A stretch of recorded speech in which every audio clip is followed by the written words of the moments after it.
Welcome, everyone, to tonight's program about the little-known Jewish community that resides on the island Republic of Madagascar in East Africa, presented by Barbara Vinick.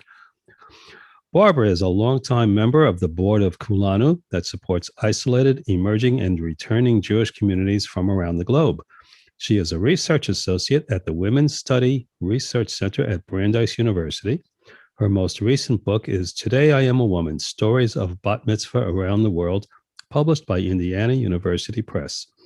As a research sociologist for the Department of Veterans Affairs in Boston, she conducted studies and wrote books and articles on families in later life. She lives in Salem, Massachusetts, and is the proud grandmother of 4 teenage granddaughters. Barbara will speak about her inspiring journey to the remote Jewish community of Madagascar, where more than 100 people were leading Jewish lives and, after years of study, were thrilled to formally convert to Judaism. Barbara presently serves as secretary of Kulanu, which means all of us in Hebrew. Her presentation will include a video and photos of the people of the community, the conversion activities, the Jewish weddings that followed, and scenes of Madagascar, including their renowned lemurs. And with that, I would like to turn this program over to our host tonight, Barbara Vinick. Thank you, Joel. It's a pleasure to be here with you. I wish it could be in person. Although it's almost like I'm in Florida. It's over 90 degrees in Salem, Massachusetts now. So this is kind of unusual. But I would like to start with a video, excuse me, that was done by a professional videographer who came along with us on this trip that we took to Madagascar in 2016. There were about, I think, 15 people from Kulanu who were privileged to go on this trip, on this journey, and witness the conversion of 121 people who had been studying Judaism for anywhere from 5 years to a few months. And it was truly inspiring, and it was a highlight of my travel life, if not my life. So with that, let's see and hear this 9-minute video that will give you a good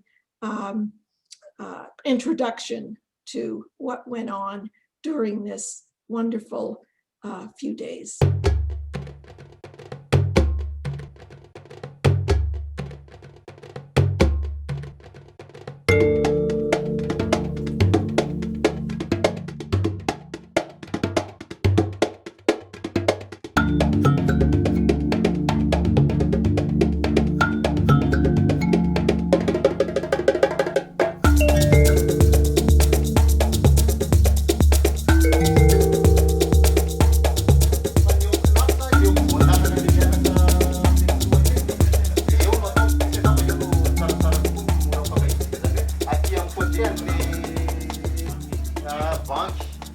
3 years ago, Kulanu was contacted by a leader of a newly emerging Jewish community in Madagascar, requesting educational assistance in its development. I was searching and seeking, and I have tried many religions, and I was never satisfied. And finally, have seen that Judaism is the ideal religion.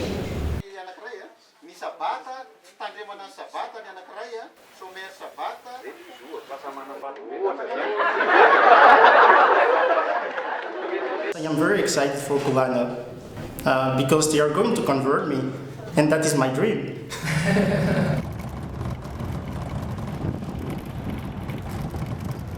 In the spring of 2016, Kulanu sent a delegation of 3 rabbis and assorted guests to answer their call. I'm going to video you now. You done now? Vous parlez français? Do you need help? Do you want to...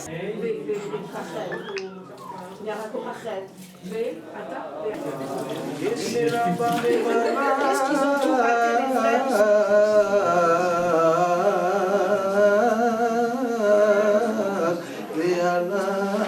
So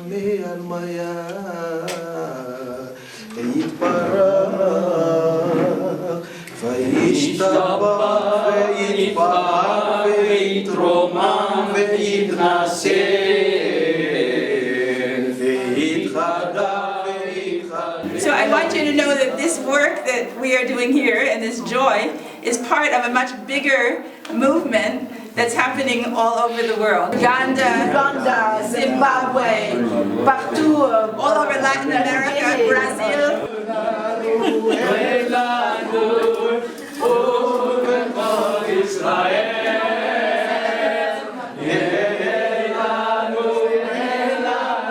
Les énergies de Dieu doivent couvrir les communautés avec, how do you say love? Koli Karatika Wandeni Altaster Fanehicha Wandeni Whoa Wandeni.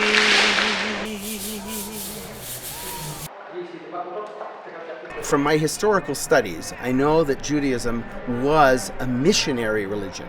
It was a religion that actually welcomed people into its fold.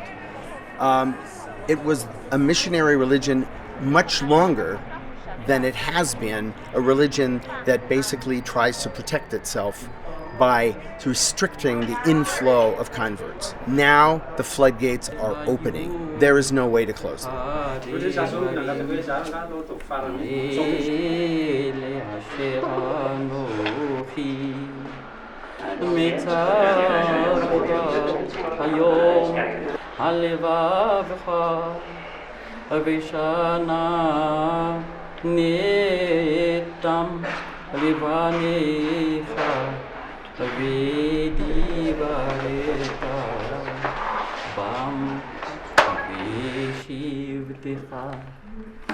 טוב מאוד, מצוין.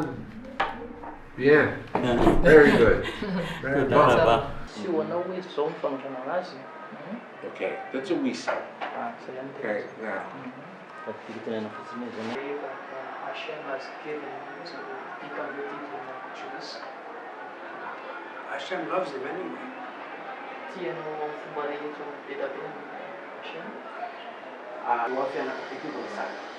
In my household, I'm first.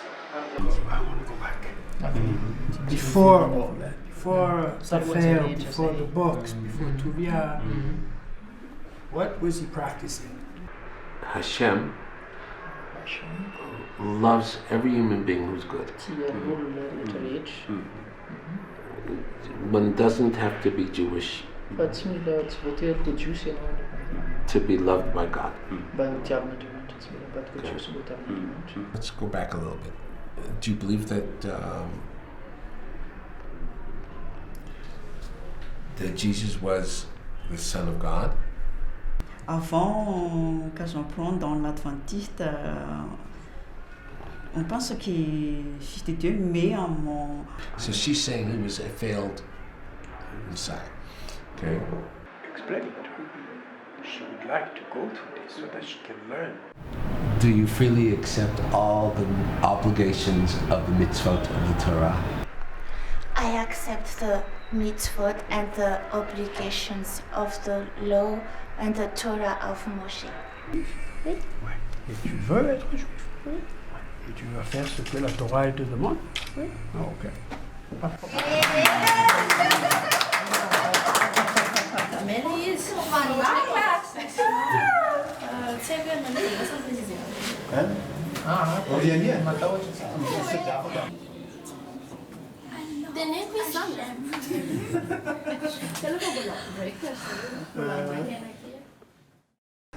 According to me, a Jew is getting back to Hashem, the creator of the universe, and we have to learn more, to find more, so that we could contribute for a better world. Ashira leOlohinu. Ashira leOlohinu. Ashira leOlohinu. Ashira leOlohinu. Ki goa goa. Mazal tov. Oh, you're getting.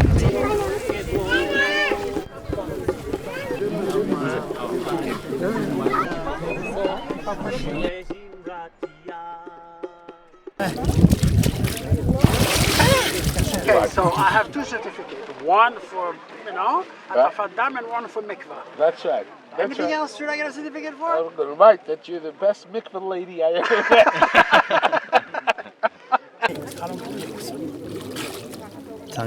Hold on. Kasher. Kasher. Mazel tov. Shema Yisrael Adonai Eloheinu Adonai Echad.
Adonai Mikadesh Amo Yisrael Aydei Chupa V'Kiddushin.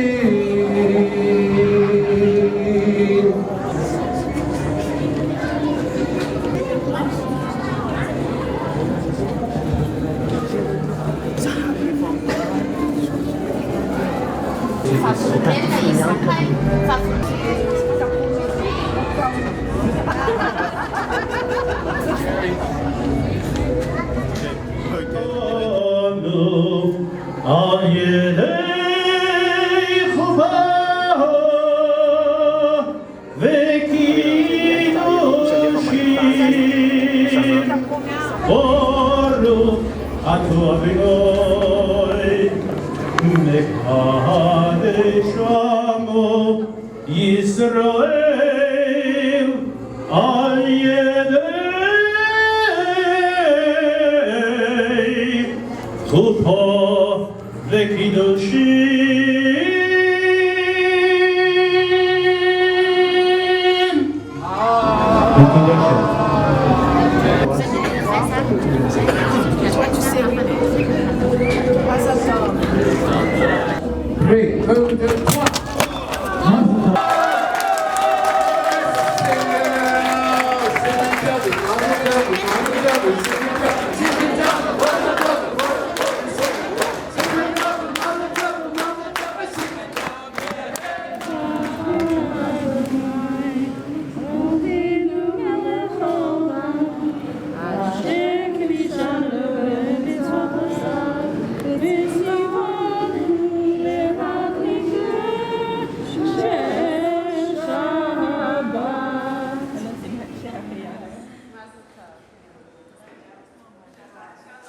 The story of Madagascar is Jewish history in the making.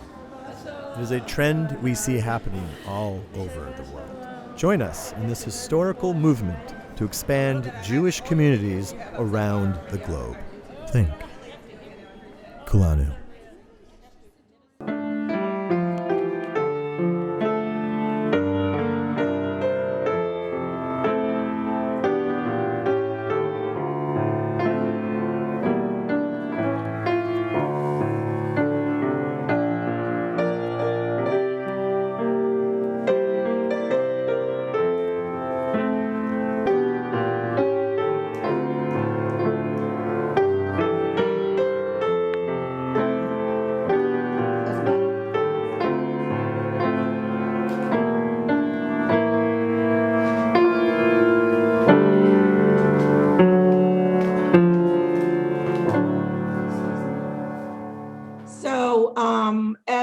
said, a group went to Madagascar in 2016. Okay, next slide.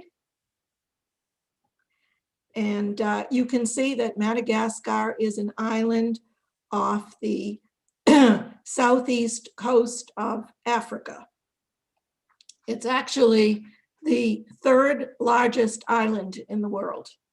And most of it is very hard to get around and really quite rural and rustic and no roads. But we flew into Antananarivo, which is the capital of Madagascar. Next one. And you can see me on the right. I look very excited to be there with a delegation from the community that met us at the airport. You can see this is our president, Harriet Bograd, and our vice president, Bonnie Sussman, who made the arrangements for this visit and conversion of what turned out to be 121 people.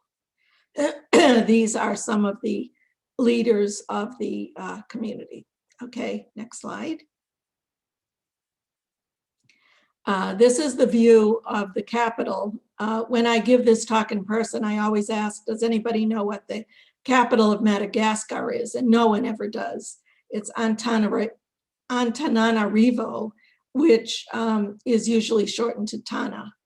And we stayed in a very basic hotel, but it provided some community rooms for us and allowed us to kosher one of the kitchens so that our delegation could eat there along with people from the community. Okay, next one.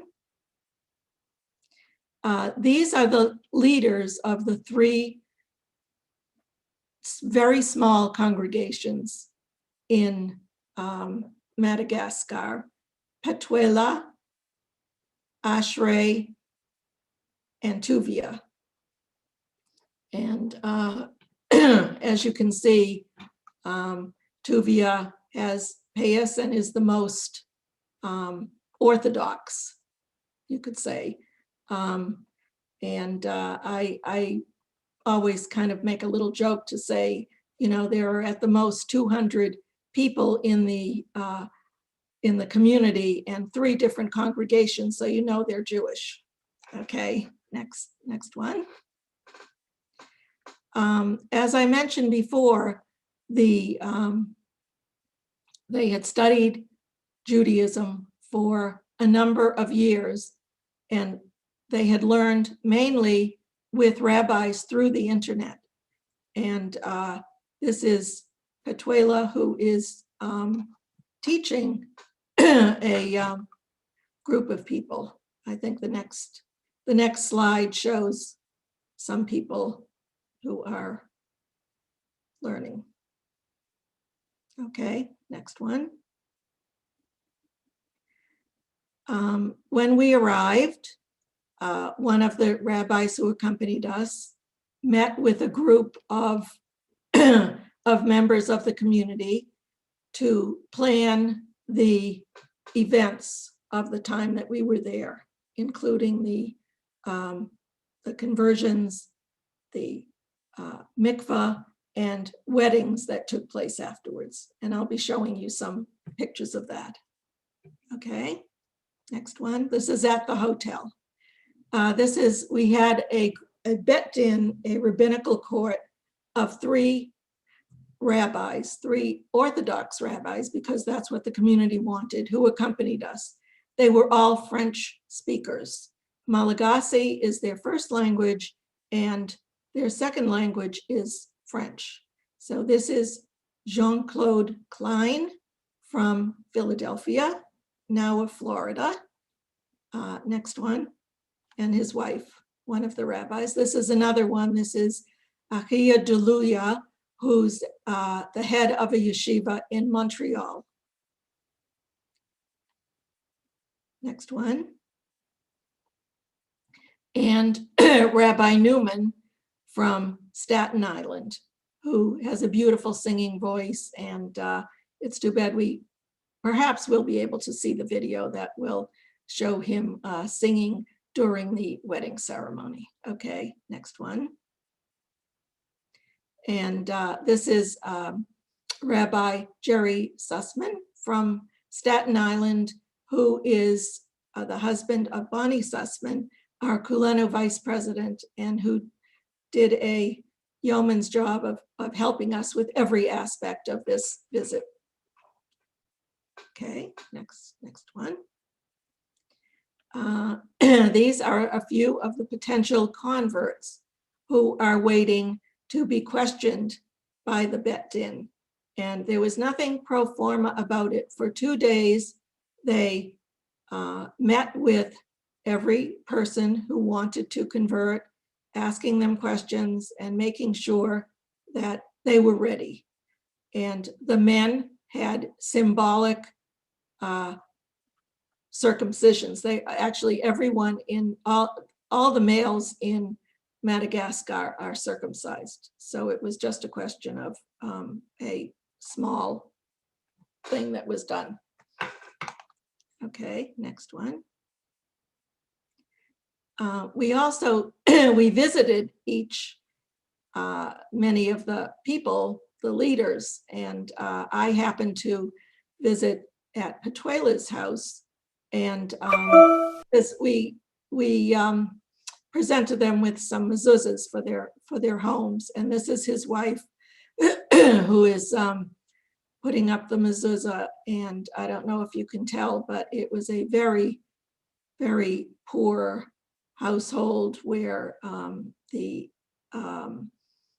kitchen and the toileting was outside, and they lived in one room basically, but they were very hospitable to us, and gave us drinks and some cookies, and I believe that the reason that they lived so poorly, and most of the people that we met who are members of this community are by Madagascar standards middle class, but 2 of their children were in school, and I think perhaps that all of their funds went to support these children in school.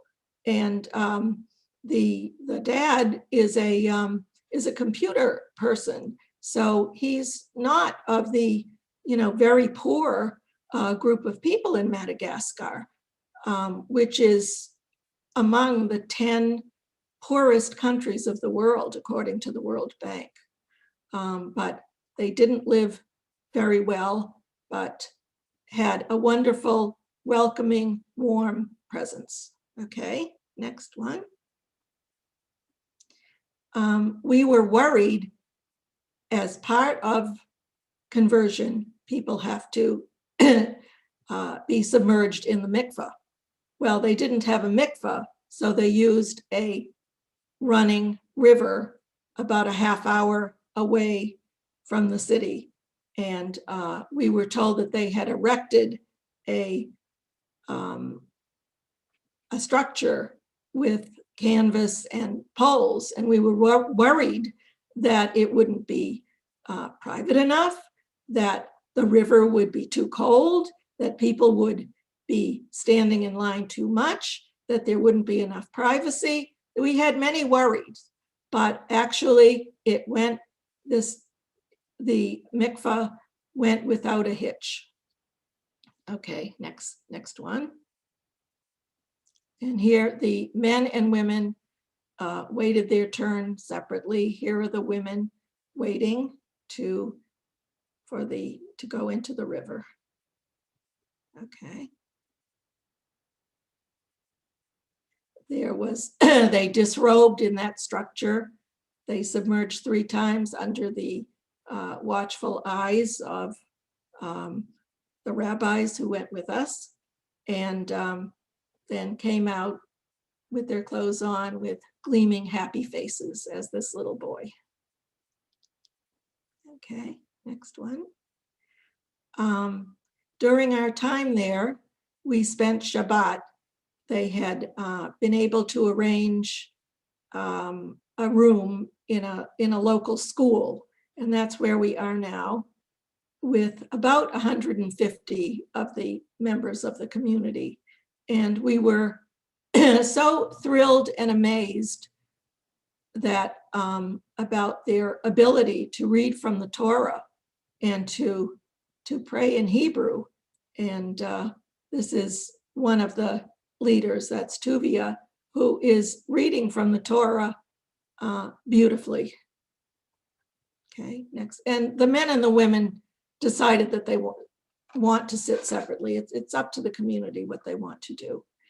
These are the three rabbis at the Bet Din who are writing the certificates of conversion, as well as ketubas for the 12 couples who, because the rabbis were there, wanted to get married in a religious Jewish ceremony. They had, married in a civil ceremony, but sometimes decades before. But they wanted to take advantage of the fact that they could have a Jewish wedding. Okay, next one. So these are some of the brides waiting to go under the chuppah in the hotel that gave us a large room. And they were accompanied by their children who sang Shalom Aleichem as they walked under the chuppahs. And it was a beautiful sight. Okay, next. These are some of the cute little kids. Okay, next one. Here we have Rabbi Sussman, who's signing one of the ketubas that were presented to the married couples. Next one. And here they are under the chuppah. Here are two of the couples who married.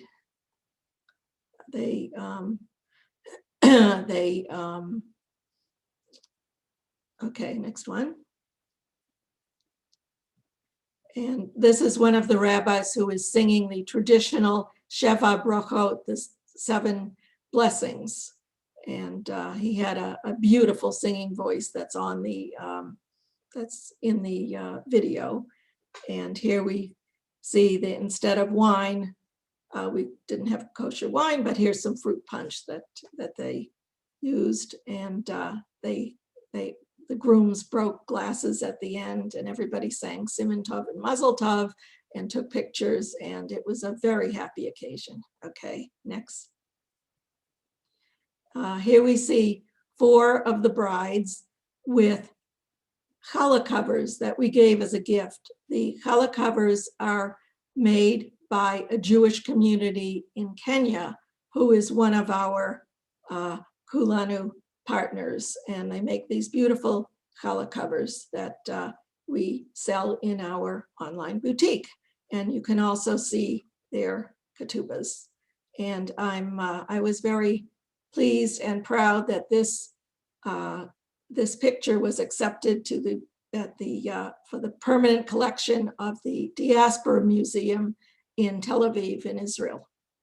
And it's used in one of their brochures. Okay, next one. This is a prince of Madagascar. There is a very widespread belief among everyone in Madagascar that everyone is descended from ancient Israelites who got shipwrecked off the coast of Madagascar. Even though there's little formal evidence that this is the case, this is the belief. And there was a seminar where people spoke about the history of Madagascar, which has had a series of kings and queens starting from the 17th century up until the 19th century, when it became a protectorate of the French. This is why people speak Malagasy, the native language, as well as French.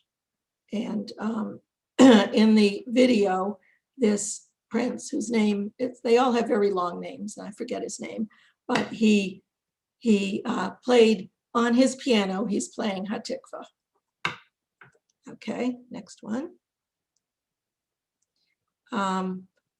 Afterwards, there was a ceremony where the converts were given their certificates of conversion, and some had tears in their eyes, and they spoke about how much it meant to them to be formally Jews. Okay, next one. This is Alicia Netzach, who soon after this, did a tour of cities around the United States, where she talked about her own journey to Judaism and about the Jewish community of Madagascar from her indigenous point of view. And so she was one of our translators during the trip, and she did such a good job that we asked her to do this, and any of the funds that were received for this went back to the community. Okay, next one. Here we see a little guy putting on tefillin. This was sent to us afterwards. It was a picture that was sent afterwards. Okay, next one. And here we see a group reading from the Torah with a Torah scroll that I believe a visitor had brought after we left. Okay, next one. And here you can see a little family group, and you can see the challah cover on the Shabbat table. So we were happy to see that.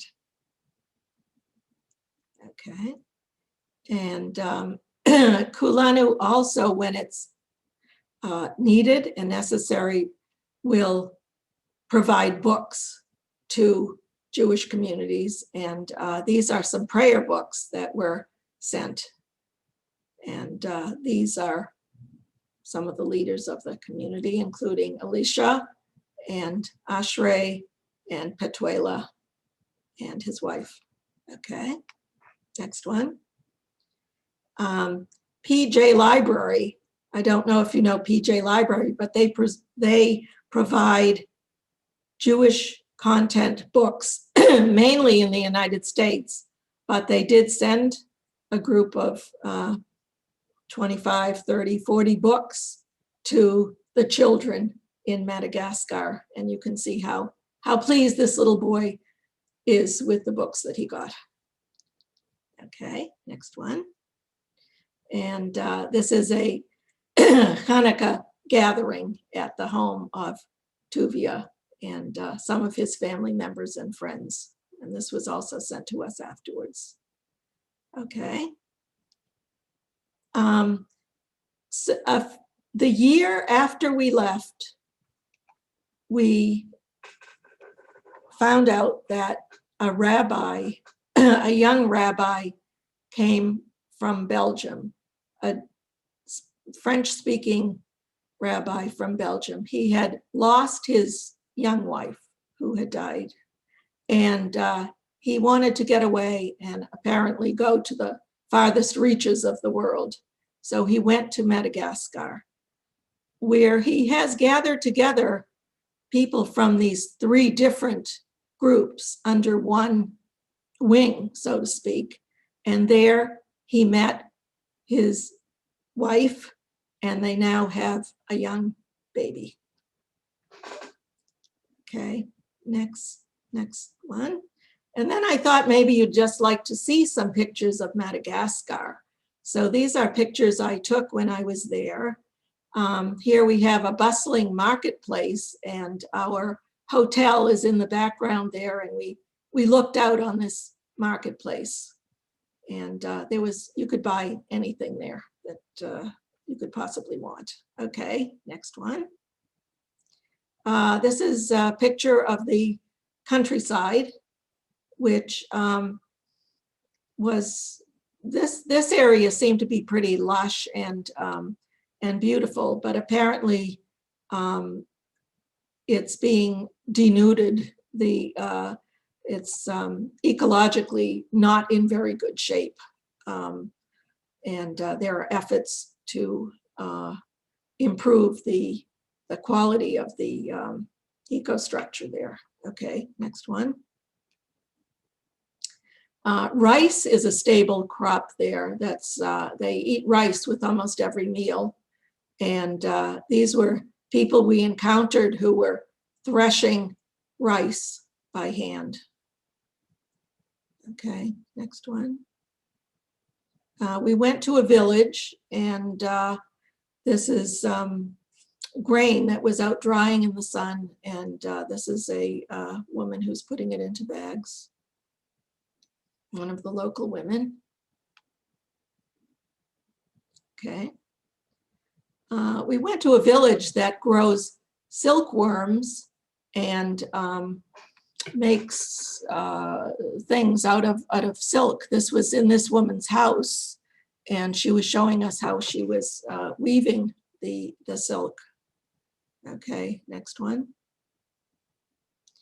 This is the village that we went to out in the countryside. Okay. These are the African cows that do the work and also provide food. They're called zebus. And actually, I tried to have one as a meal, not the whole cow, but a little portion of one, and I didn't enjoy it. It was quite gristly and tough. I don't know if it always is, but that was my experience. Okay, next one. As I mentioned, Madagascar is one of the 10 poorest countries in the world, and you can see how some people are living. Okay, next one. This is, we went out into the countryside and saw some beautiful awe-inspiring sights, including this one. Okay, next one. And this is a typical village scene that we encountered on the way to a beautiful waterfall, which I'll show. It was on a rocky, dusty track through the bush, and we encountered people who, this is a typical house, mud with a thatched roof, and also this picture will be distributed, it will be exhibited this weekend at the Marblehead Arts Festival in Marblehead, Massachusetts. Okay, next one. This is Lily Waterfall. After this trek through this bush, I was really wondering if we would ever find what we were seeking. And we came to this really beautiful scene of this gorgeous waterfall and mountains in the distance. And it's lucky that we were in a four-wheel drive vehicle, because we never would have made it. Okay, next one. As you probably know, Madagascar is the only country in the world with lemurs, a subspecies of primate. We visited a lemur reserve, and this is a ringtail, I think probably one of the best known because of the movie, the cartoon movie Madagascar. Okay, next one. Here are some other types of lemurs. Next one. And I thought this little guy was very cute. Okay. Do we have another picture? Oh, well. Nope, that's all of it. I had another picture with our saying that we hope that people will keep in touch with us. We'd love to add you to our list so that you could get updates of what Kulanu is doing around the world. Also, we have a lot of information about our communities in Africa, in Asia, in Latin America, in Oceania, and elsewhere on our website, which is kulanu.org, KULANU.org. And we'd love to add you to our list of people who get, and of course, we love to get donations, especially now where people around the world are suffering with COVID, not necessarily because they're becoming ill, but because of lockdowns and they can't get out to work in their fields or what they do. And many people are suffering. So of course, we welcome people who would like to learn more about us and who would like to support Kulanu. I don't see any questions in the chat, so anyone want to raise your hand and we'll call on you for questions. I see Elliot. Unmute yourself. You have to unmute yourself, Elliot. Can you hear me okay? There you go. Go ahead. I was curious as to how this started. When I saw the information about Jewish Community Madagascar, I expected some Eastern European Jews ended up there. Obviously, that's not the case. No. But I'm curious to how this whole thing started and how these people decided that they wanted to be Jewish. And I'll learn more about the organization on the website, but and you know how they decided they wanted to go through a conversion. They actually were becoming Jews in a sense. And if you could give us more of the background, I think it'd be quite interesting. Yeah, well, they, you know, most of them started as Christians, and I know that Ashrei is a professional chef and also has a radio program. And I know that during his radio program, he would talk about Judaism. And we were told that, you know, he had actually started this idea that, you know, Judaism is the true word of God. It's amazing how many communities, isolated communities there are around the world who decide that Judaism is what they want to learn about. And part of it is the fact that Christianity is associated with the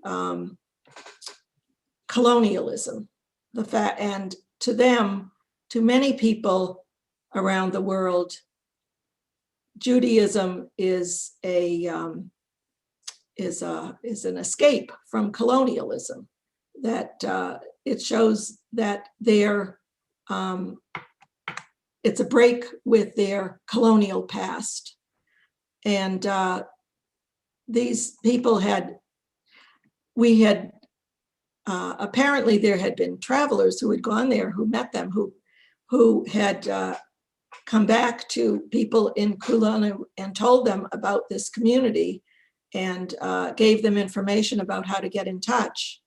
And they did. And as I said, they had been studying Judaism some for years, mainly through the internet. And they desperately wanted to formally convert. And we allowed them to do that. And they were very grateful to it. How many people in all were involved in the conversion? 121 people converted. Originally, it had started with 30, and then as the word got out, more and more people decided that they wanted to. One of the groups had decided that because they were originally Jews, which is their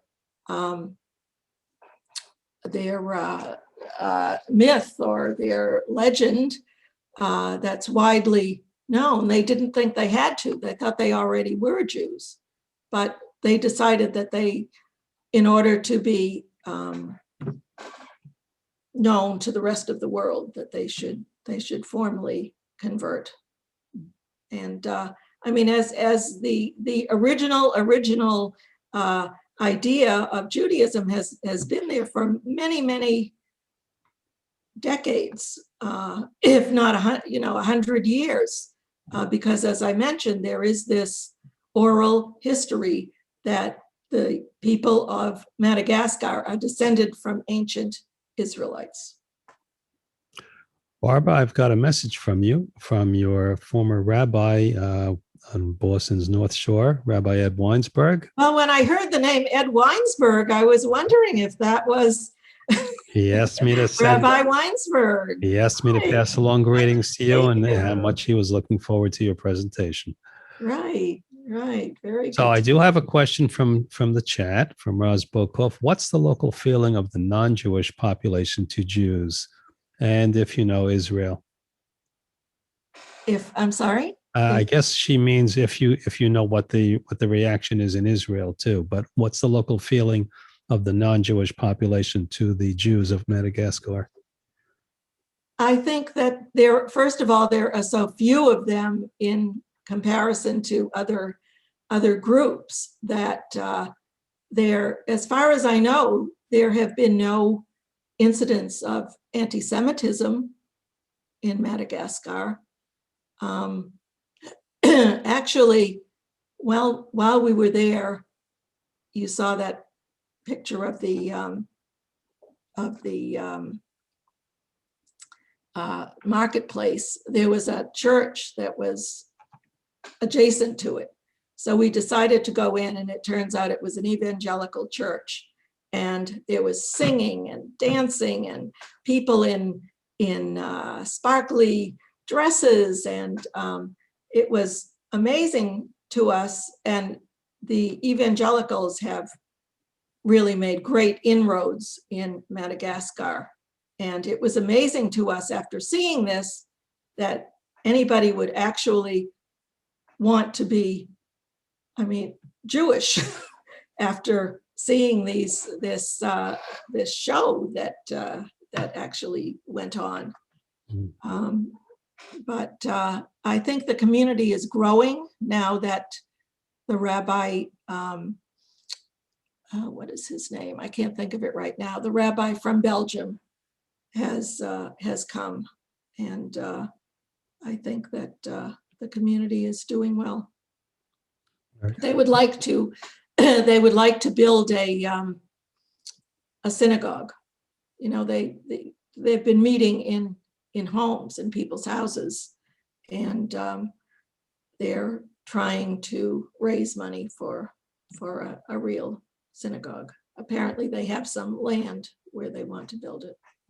Excellent. I do have another question from chat, but I just wanted to mention to you that we have a daughter who served in the Peace Corps in Burkina Faso. And when I saw the picture of the mud brick house with nothing else, I'm sure they have no public, electricity, running water, all of that. And it reminded me of the pictures and descriptions she sent to us. I think Burkina Faso is the third poorest country in the world. And just like that.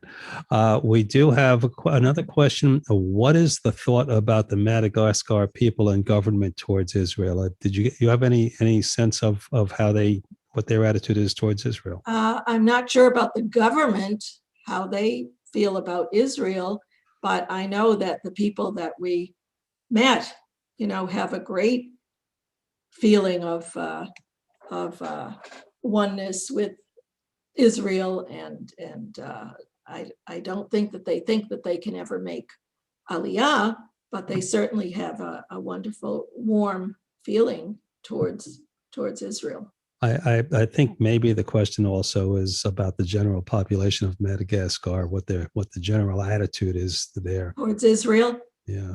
Honestly, I don't know. I don't want to say that Israel and Madagascar have good relations because I'm not sure.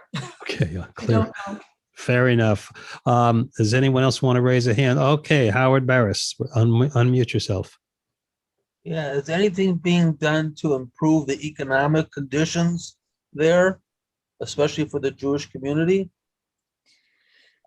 Well, as I said, the Jewish community is, for the most part, middle class. The country is very poor, but these are people who generally live in the capital, and they're generally not, abjectly poor. They're not subsistence farmers like most of the people in Madagascar. So they, as I say, they're more concerned right now with trying to build a synagogue. And, it's not easy. It's not easy. And, when communities around the world send us plans that they have, if we can help, we do. And I believe that we have sent some funding to Madagascar for a potential synagogue, but we'll see what happens. Sometimes plans don't materialize. We hope that they will, under the aegis of this new rabbi who is there now. Excellent. Just folks, there are about half the screens, the participant screens are blank. I guess the cameras are not on. So if you're raising your hand, wait a minute, Mara Wynn, unmute yourself. Go ahead. It's Randy. Randy, sorry, Randy. Of What is course. being done for the like the ketubas and the sidders and the children's books to put them in languages of the local population rather than being in Hebrew, all Hebrew, or even English? What's done to make them right? Well, the young woman who did the speaking tour for us a few years ago was in the process of translating some of the prayers, etc., into Malagasy so that the people could, I'm not sure exactly which books she was, or which part of the Torah, or what she was doing, but I know that one of her projects was to translate into the native language. So, but I was thrilled to see at this service that people joined in Hebrew. I mean, I guess they have just heard it enough. So, as many people in the United States, so that they could join in the service. But and in many countries, there are people who have taken it upon themselves to translate into the native language so that more people can participate. Very good. As I was mentioning, about half the screens are blank, which means I can't see you. So if you have been raising your hand and I haven't called on you, I can't see you. So just unmute yourself and ask your question. Going once. Okay. Going twice. Howard Barris. Do the Madagascarians, do they have any desire to leave that country, or do they really want to stay there and make things work there? I think it's the latter, really. It would be extremely difficult to leave, really, and I wonder if Israel would be welcoming to them. There are issues with Israel welcoming people who have been converted in other countries, but I won't say that there aren't some people who probably have aspirations to leave, but not the people I talk to. And actually, one of the brides I talked to extensively because for a long time, I've been working on a book on Jewish brides around the world. So I interviewed her and her husband about their wedding and how they met and their testimony about their lives and how they felt about getting married Jewishly now. Barbara, I thought I heard you mention an Orthodox rabbi in your presentation. Were the conversions done according to Orthodox tradition? Yes, they were all Orthodox. The Bet Din was Orthodox rabbis. So if they did go to Israel, presumably the Orthodox authorities would recognize that. Well, that's a little up in the air at this point. Maybe. Right. I think, is there anyone else before I call on our president, Eric Ferber? Oh, wait a minute. I think my wife Felicia has a question. Take it away. Since there was an Orthodox rabbi and there were rabbis, I wonder about the food. Are these people keeping kosher, or are they living according to kashrut, or are they just using whatever foods they've been brought up with? Well, they don't have a lot of meat anyway, but they have been vegetarians. They've not been eating non-kosher. The easy way.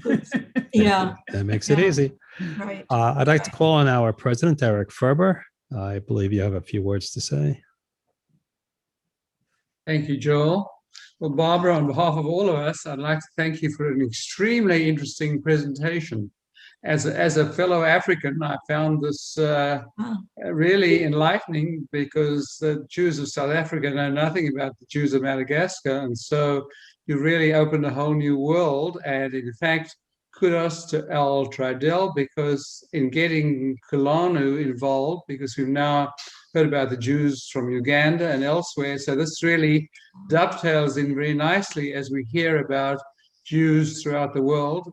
And I was particularly interested in Ros Bokov's question about feeling of Madagascans towards Israel, because Israel certainly needs all the friends it can get. And so I thought that was a very interesting question. But nevertheless, your whole presentation was amazing. Love the pictures of Africa. The beauties of Africa, few people have really seen, but it's a beautiful continent. And you've really enlightened us tonight. So I'd like to thank you on behalf of all of us for a wonderful presentation. And we thank Al Tridell, our Chair of Programming and Continuing Education.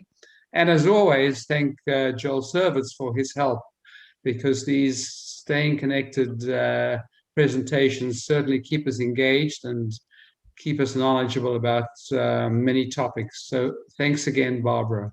Thank you. This was a pleasure. It was very nice to meet everybody. And I want to echo Eric in thanking you for a wonderful presentation. Thank you, everyone, for joining us tonight. I apologize again for the technical issues. And there's a lake behind my house. As soon as we sign off, I'm going to go jump in it. So. Oh, no. This was fine. But if we can get it on a... I'm going to see if I can post it for them. Post it. Yeah, that would be great. All right. Well, anyway, everyone stay well. Barbara, especially stay well. Yes. And we'll see you again soon. Stick around if you want to chat with each other for a couple of minutes. I'll keep the line open for a couple more minutes. Good night. Thank you.